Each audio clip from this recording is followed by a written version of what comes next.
We're recording and live. Excellent. Thank you, Caitlin, and good evening, everyone. And for those of you just logging on, we typically like to take a few minutes, let people sort of gather into the Zoom room while we get things in order and start our business of this evening. I'm going to begin just by introducing myself and the rest of the members of the ZBA. We're going to go through a few housekeeping matters, and then I walk everyone through the process for this evening. So we'll begin by welcoming everyone to the City of Newburyport Zoning Board of Appeals for our public hearing of 6/14/2022. It's now 7:02. Our published start time is 7 o'clock, so we are now within the margin to begin our public hearings. We will be following along based on, I'm sorry, my name is Rob Champetti. I'm the chair. I'll introduce the members of the board this evening in a moment.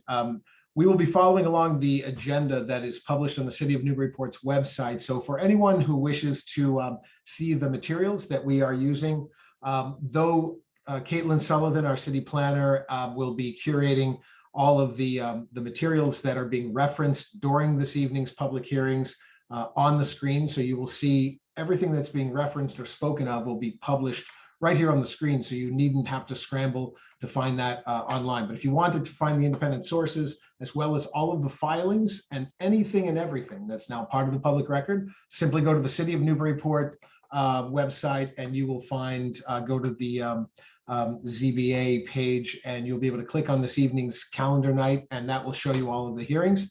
Each one is a hyperlink to a series of filings, documents, and materials. So with that, I'm going to begin by calling the roll. We'll establish a quorum. We'll get into an election as we've had some change of members.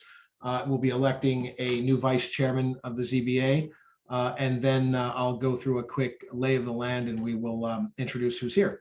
So again, ladies and gentlemen, for folks that are now logging in, we're 3 minutes in, so this is a good time to kind of kick things off.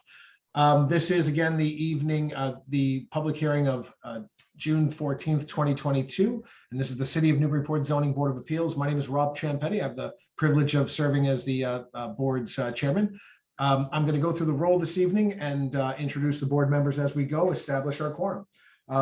Members of the ZBA, as I call your name, just please respond with either here or present. Mr. Ken Swan. I'm here. Walter Bud Shannon. Here. And Mr. Gregory Bennett. Here. And Rob Champetti, I'm here. Mr. Stephen Delisle is absent this evening. That is 4 members of the ZBA are here. That is a sufficient quorum, though a minimum quorum. And I just want to point out to all of the applicants that are scheduled for this evening, in the procedural layout of the ZBA, it is required that a minimum 4 vote in the affirmative is required in order for any application to be successful. That means that every member that is voting this evening would have to vote in the affirmative for the application to be successful. This is always a good time, and we can address it as we begin each hearing. It's certainly within the within your privilege as an applicant to request a continuance to another evening when you would have the benefit of a full board. This is a minimum board, which means that it's a unanimous vote that would be required.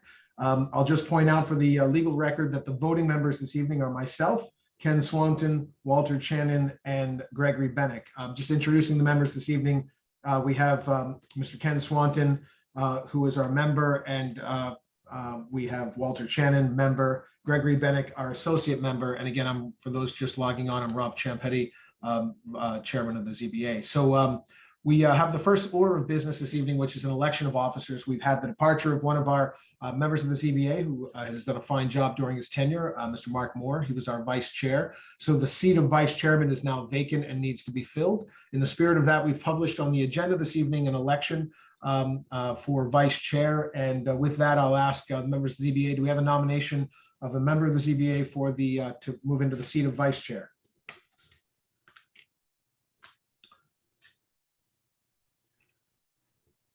This is Ken Swanson. This is a little awkward. Steve called me and asked me if I'd run for vice chair and said he would be willing to nominate me. And this is before I realized his daughter was going to be in the state championships and not be able to attend tonight. So, well, very good. Ken, this is Bud Shagman. I'll nominate you. Yeah, we have a willing victim in the form of Mr. Ken Swanton. So we'll just need a nomination. I believe we have Bud Shannon has nominated Ken Swanton for the office of vice chair. I'm going to take do we have a second on the nomination? I will second the motion. Thank you, Mr. Bennett. The motion's been made and seconded on the nomination of Ken Swanton to succeed Mr. Moore as vice chair. I'll call the roll and please just respond with an aye or a yes vote.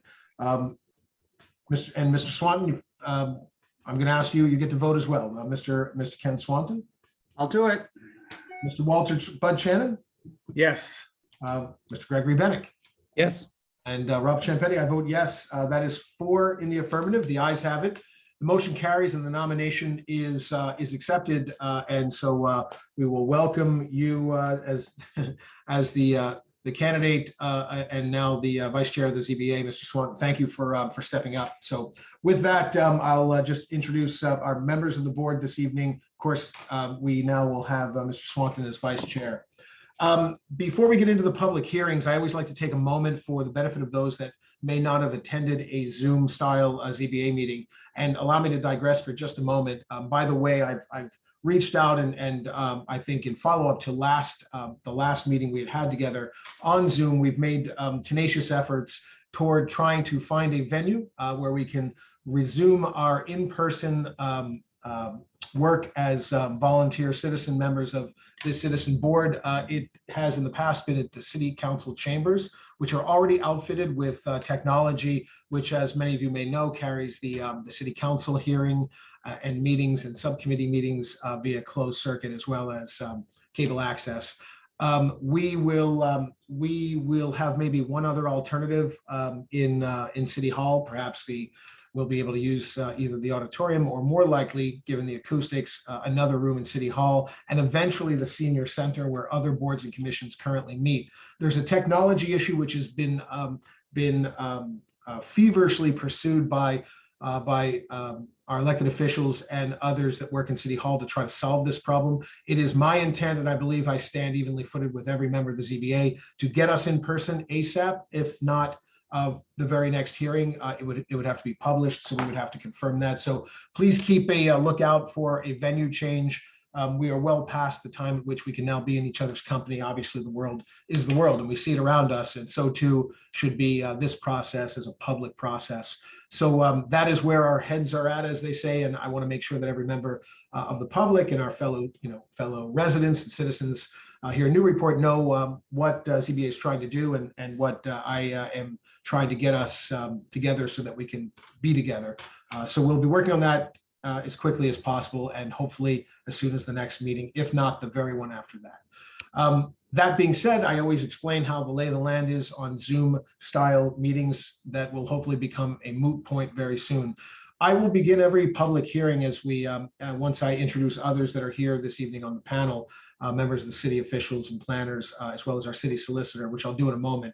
I always start every public hearing by reading not the legal notice, but a quick snapshot of the application.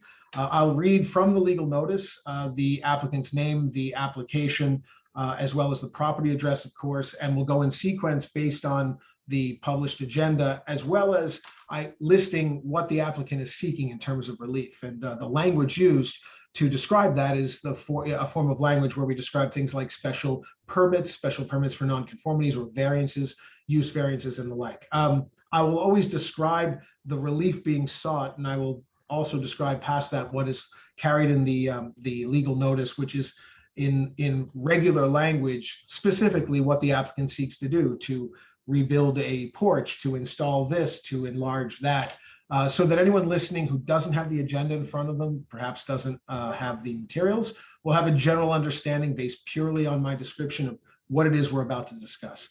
Once I've announced the public hearing and introduced it and described it, I will then turn the floor over to the applicant or the applicant's representatives. And the flow of a ZBA hearing is much like a modified Robert's Rules of Order. I'll explain that just briefly in a quick second, but we will begin by introducing the application, turning it over to the applicant or their attorney, engineer, architects, or all of the above to present the board with their request. They will describe the request and refer to slides which Ms. Sullivan, Caitlin Sullivan, our city planner, will be putting up for everyone to see along the way. As we go through all of that, the presentation will be put out for all of you who are watching to see as well. You'll be hearing what we hear as we hear it, and you'll see what we see as we see it as well. Once the applicant has completed the presentation, I'll then close that portion of the public hearing, and we go to public comment. Now, during public comment, there'll be a slide that's put up that just establishes sort of the rules of the road. We ask as a courtesy to all of those that may wish to speak, and as a courtesy to everyone in the room, whether virtual or live, to kindly keep your remarks to within 2 minutes. I do have discretion to enlarge that as circumstances sort of dictate, but I do ask you not. I do ask that you kindly try to govern yourselves accordingly, with respect, of course, to make sure that you pay attention to that timeline so that you can tell us what it is you'd like to say, so that we're aware of your thoughts and comments, but also be respectful to the others that may be behind you and wish to speak, because time, of course, is of the essence on these. I will ask that everyone who speaks to just kindly give your name and address so that our keeper of the minutes can record your information, and then just simply say what is on your mind. You do not need to be pro or con, for or against. If you are, you're welcome to say it, but you do not need to fall into one column or the other. Just simply speak your mind and share your thoughts, and we'll move through that as efficiently but thoroughly as we can. Once we conclude, anyone, and by the way, if you do wish to speak in this forum, I'll ask you to simply just raise your hand at the bottom of your Zoom screen. I'll see whoever's hand is raised. I'll then recognize you by name, or if you're calling in, by telephone number.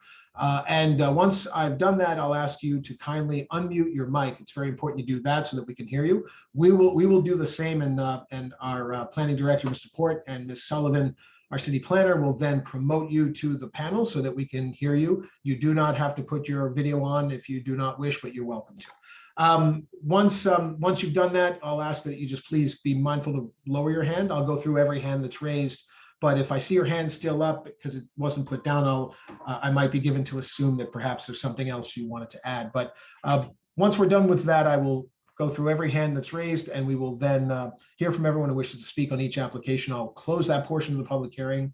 We go to the third segment, which is called questions from the board. This is where the board will ask questions of the applicant or the applicant's representative. I want to point out that if you choose to frame your comments during the public comment section in the form of a question, please understand that it is no intention of disrespect or discourtesy by the board that we do not directly or would not directly answer your question. It's just simply the procedural format. You're welcome to frame it that way, but know well that we will be writing this material down, and oftentimes you may find that you see your question in some form or another being posed to the applicant or applicant's representative. So that's really the format. That's how your comments, even in the form of a question, are absorbed into this process. But please don't read any disrespect when you do not hear a direct answer. That's just the process. Once we've gone through questions from the board, board members one at a time, once I call them, we'll ask questions until they're finished, and then we will go through everyone. Once we're done, I'll then close that portion of the public hearing, at which point we go to the fourth and final substantive process, which is the deliberations process.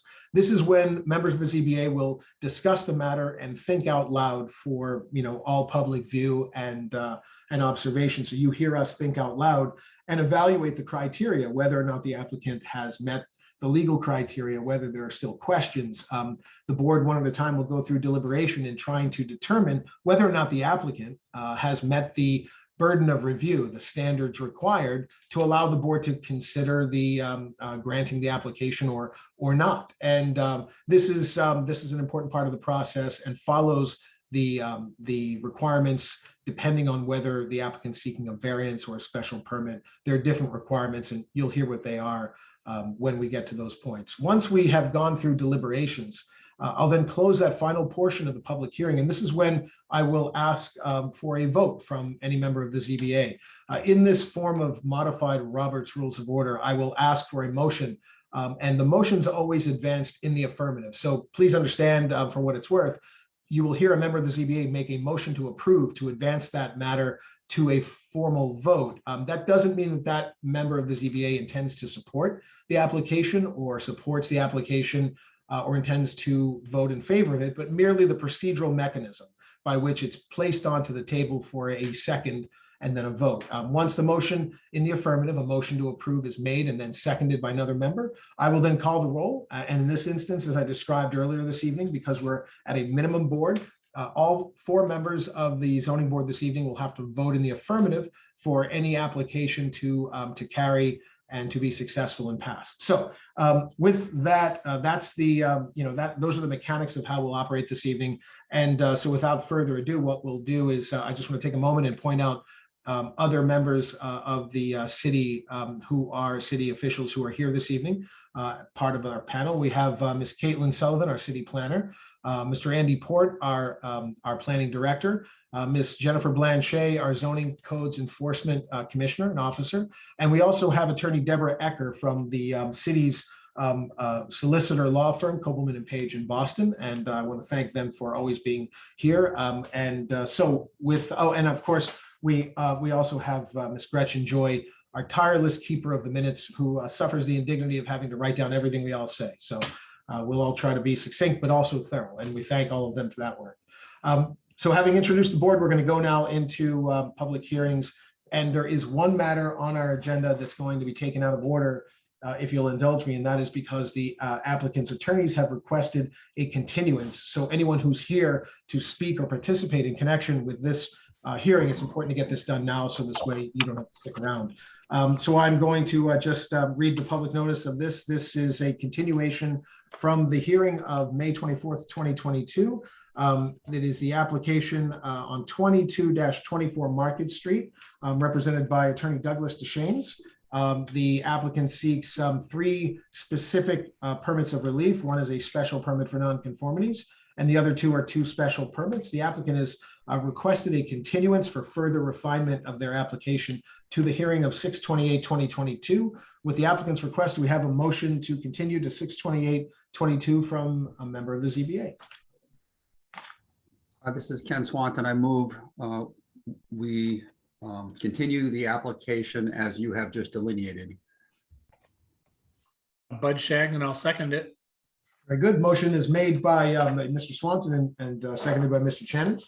Calling the roll on the motion to continue 22-24 Market Street to 6/28/22. Mr. Swanton, Yes. Mr. Shannon, Yes. Mr. Bennett, Yes. Bob Champetti, I vote yes. That's 4 in the affirmative. The ayes have it. Motion carries. And that application is continued to 6/28/2022. Anyone attending this evening that planned to or wanted to participate or speak in connection with that application, just please keep an eye on the agenda and the city's website, and we'll ask that you kindly join us again on 6/28. That's when that hearing will be undertaken. So now going back to the top of the batting order on our agenda, we have our first application that is under public hearings. And I'm going to read the public notice and we'll get right into that. We have the application of Joseph Cohen and Robin Wallace, care of Lisa Mead, Tallerman and Costa, LLC, on the application address of 479th Street on Plum Island. This is a continuation from our last hearing of 5/24/2022. The applicant seeks all necessary permits for a 2-part application. They seek a variance to allow the creation of a 3rd story, and also a special permit for nonconformities to permit an upward and lateral extension of a pre-existing non-conforming structure, and to allow a 3rd floor and added deck area. With that, I will recognize and turn the floor over to the applicant's attorney, Lisa Mead. I'm not getting a note. There we go. Thank you, Mr. Chair. Lisa Mead, Tallerman Costa, 30 Green Street, on behalf of the applicants Joseph Cohen and Robin Wallace. As the chair and the board know, this application is for a variance and special permit, but actually it's for a waiver of those criteria under the ADA and the Fair Housing Law. And in order to provide certain information to enable the board to make a fulsome decision, the applicant has requested a reasonable accommodation to have a portion of this hearing in executive session. Okay. Thank you, Attorney Mead. Okay, so I think this bears explanation. This is a very rare request, but it's certainly a provided request. So for members of the public who are here, especially if you're here to speak in connection with this, the applicant, which is within their province, has made a request for the board to go into what's called an executive session. I think it's important to just give a quick overview. And of course, we have our legal counsel here, Attorney Eckert, to guide us and answer any specific questions. But let me just lay out what this is, what it means, what it doesn't mean, and the mechanics of what would happen if the board were to vote to go into a temporary executive session and then return to this public hearing for the rest of this hearing and hearings that follow. So under the Massachusetts general laws, there's a provision that provides for executive sessions for administrative bodies such as ours. It's Mass General Laws, Chapter 38, Section 21A. This is a provision that allows for a 10-point set of criteria. If any one of are met because of privilege or other sensitive circumstance, it allows an administrative body to extract a very limited portion of the hearing to take in that information and evidence without violating the privilege of the applicant or individuals, which is a protected privilege. Things such as health, whether physical, mental health, infirmity, and other such things are the types of examples of this sort of protected information that is afforded this opportunity of an executive session so that the board can do its job and discharge its duties, but can limit the scope of hearing this information without allowing it to be disseminated throughout the public at an open hearing. So I want to just point this out that under this provision, the applicant is seeking the ZBA to go into an executive session under Mass General Laws, Chapter 38, Section 21A, and they cite as the reason and the rationale one of the 10 enumerated provisions within that statute that are provided for, and they state physical condition and or they cite physical condition and or infirmity or mental health. This is actually item number 1 under that statute. So it's one of the provided for provisions. So what happens next? And I just want to explain what this is and what it isn't. It is not an opportunity or a mechanism to go for the board to jump into this secret session, but rather what it is an expression of the democratic process that balances and affords privacy and privilege where it is appropriate and demonstrated by a majority vote of the board upon presentation by an applicant. And one of the reasons, because we knew this was potentially coming, one of the reasons we've asked our city solicitor to be here with us this evening was so that we could elicit further guidance by the attorneys that guide our citizen volunteer boards such as this one. So the applicant has suggested that there is relevant information which the board needs to hear, which would, if disclosed in a public hearing, violate the applicant's right to privacy, whether it's HIPAA rights of privacy, medical condition rights of privacy, and or disability or infirmity rights of privacy, or 9 other things. In this case, it's really just this one item, and it happens to be item number 1 under the statute, physical condition or mental health. So with that, we have the opportunity to step out of executive session, step out of this public hearing, go into executive session, and then return back here. If the vote carries, and I'm about to go into that in a moment, we would ask members of the public to indulge us while we undertake this additional duty, which is our legal duty to undertake and to continue the business of this board and the democratic effort of getting to an open hearing and a decision that is full and fair without inadvertently violating privacy or privilege or personal privilege rights of any applicant. And this protects every one of you and every one of us. So I'd like to turn it over for a moment to our city solicitor and ask that Attorney Eckhart, while we're both attorneys, I certainly defer in my capacity as just a citizen member of this board to our appointed attorney, city attorney. I'd like you to just offer anything that you feel I may have left out or better qualify what I've described so that I can then move into whether or not we have a vote. And if we have a majority vote, the mechanics that I'll describe on what we'll do next and how we'll come back into this public hearing. So Attorney Eckhart, are you, if you're I am. on, can you hear me? Oh, I great. can, and I am unmuted. Can you hear me, Mr. We Chair? can, thank you. Okay, good evening, Mr. Chair and members of the board. I am Deborah Ecker from KP Law. So the chair explained well the purpose of executive session today. The board, if the board so votes, would go in to discuss the nature and extent of the disability as it relates to the accommodation, but then would return to public session to discuss the application without disclosing any of the private medical information that is discussed. Thank you, Attorney Eckhart. Was there anything else that you wanted to make sure we as a board were aware of? No, I would just caution, if you do vote to go into executive session, when you return, remind you not to discuss any of the confidential information that's learned. Very good.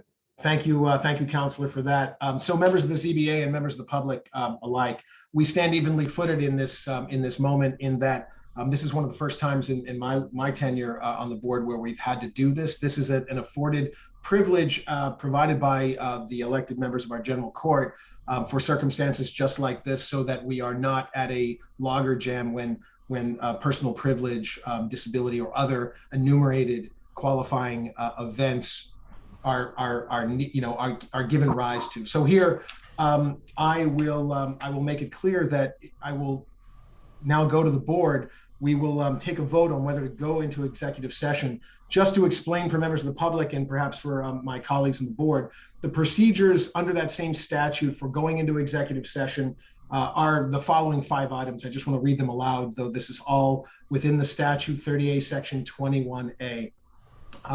The meeting must be convened in an open posted session with executive session listed on the agenda when reasonably anticipated by the chair. This matter was reasonably anticipated by the chair. So with the help and direction and leadership of the planning department, we have listed as item number 4 on our agenda the possibility of executive session and disclose that. Number 2 of the 5 items for procedure, the chair would then state the purpose for the executive session, stating all subjects that may be revealed without compromising the purpose of the executive session.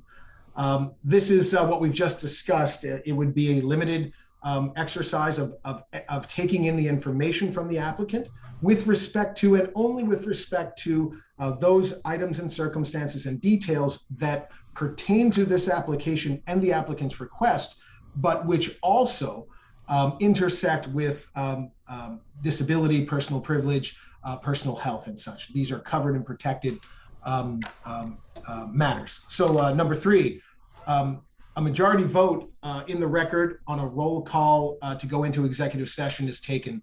A majority vote in this evening upon my initiation of the vote would be at least 3 out of the 4 members voting in the affirmative to go into this executive session. Number 4, the chair announces whether the meeting will reconvene in open session. I'm going to address item number 4 of procedures for convening an executive session right now, and I'll say that we will. In fact, this, just by its age and tenure, happens to be first up in the order. It happens to place it as the first thing we're doing. So if we go into executive session, I'll describe that we will be going onto a separate link that's protected so that no one needs to leave. We'll just ask everyone here to kindly indulge us and please stick around. We will be moving as quickly and expeditiously as possible. We will not be discussing the substance of the application. That's public hearing matter. We will be hearing, however, just the information that is privileged and protected, so it should be fairly efficient. And we would ask everyone to just stick around and stay on the Zoom link. We will return to you. You needn't figure out how to return to us.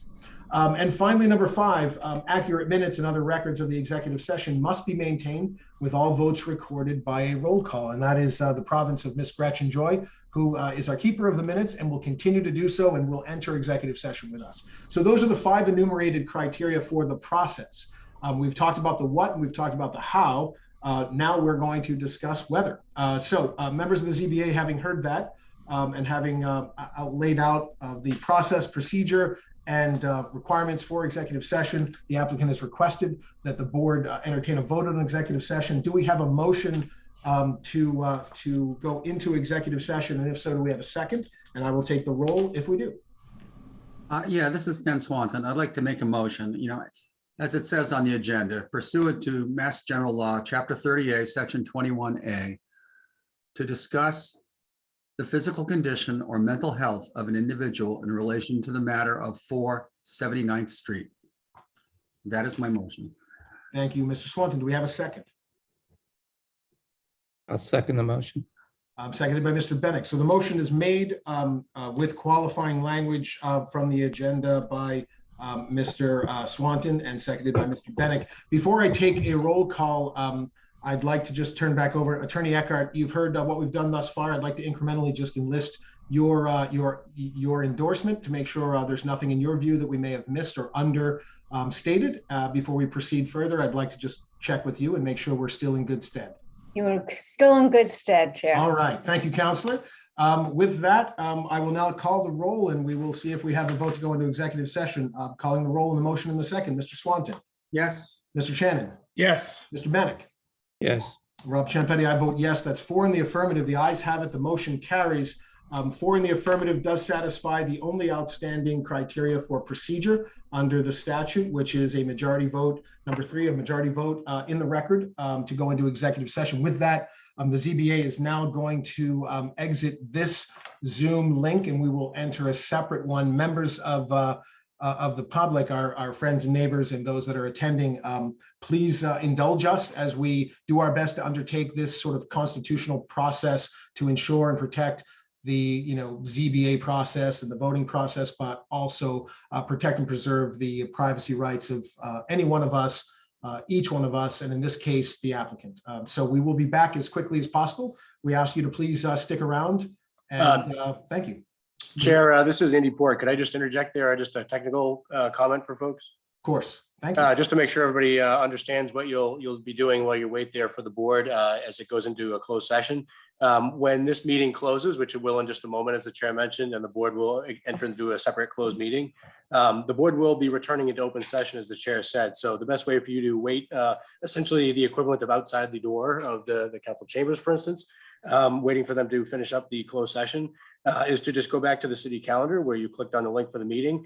When this session here closes in just a moment, click on that link again, and you'll be waiting essentially outside the door for the board to finish the executive session. And when the board finishes, you'll see the board members come back here just as we are now. Very good. Thank you, Mr. Port. So members of the ZBA, we've received a link from the planning department that has a separate link. I'll ask you to kindly click that link so that we can head into executive session, and we will see you there. And members of fellow Newburyporters will be back as soon as we are able. Thank you.